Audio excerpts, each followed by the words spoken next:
নমস্কার বন্ধুরা, রসবাসা বাঙালিতে আপনাদের স্বাগত।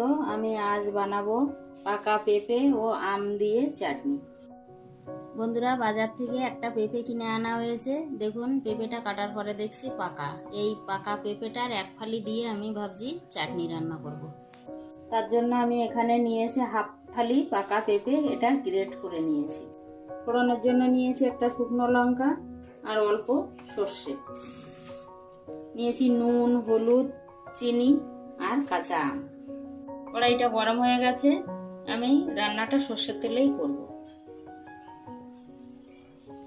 প্রথমে দেব শুকনো লঙ্কা, এবার দেব কালো সর্ষে, দেব গ্রেট করে রাখা পেঁপেটা,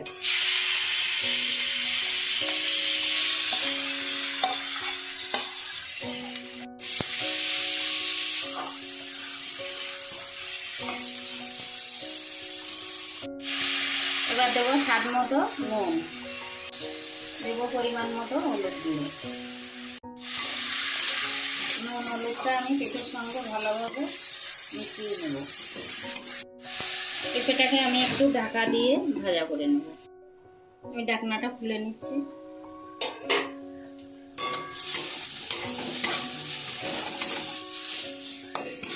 পেঁপেটা আমি 2 মিনিট ভাজা করে নিয়েছি। দেখুন বন্ধুরা, সুন্দর ভাজা করা হয়ে গেছে।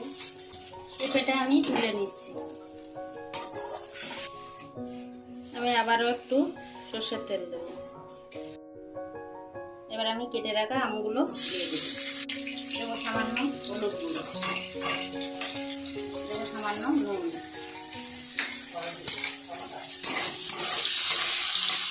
আমটা ভাজা করে নিয়েছি। এবার আমি দেবো চিনি।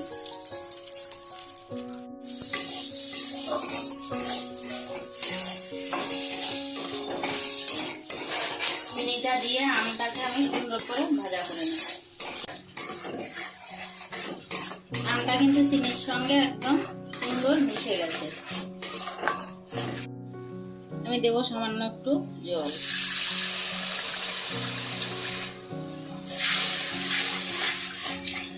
জলটা ফুটে উঠেছে, এবার দেব ভেজে রাখা পেঁপেগুলো।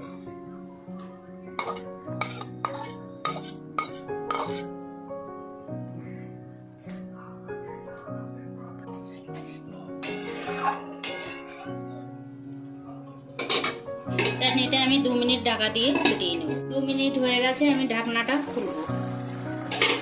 দেখুন বন্ধুরা, চাটনিটা কিন্তু আমার রান্না করা হয়ে গেছে। এই চাটনিটা রান্না করতে একটু সময় লাগে না, এটা 5-7 মিনিটের মধ্যেই রান্না হয়ে যায় এবং খেতেও কিন্তু দারুণ টেস্টি হয়। সবশেষে দেব আমি সামান্য মৌরি গুঁড়ো। মৌরি গুঁড়োটা দিলে কিন্তু ভীষণই টেস্টি হয়।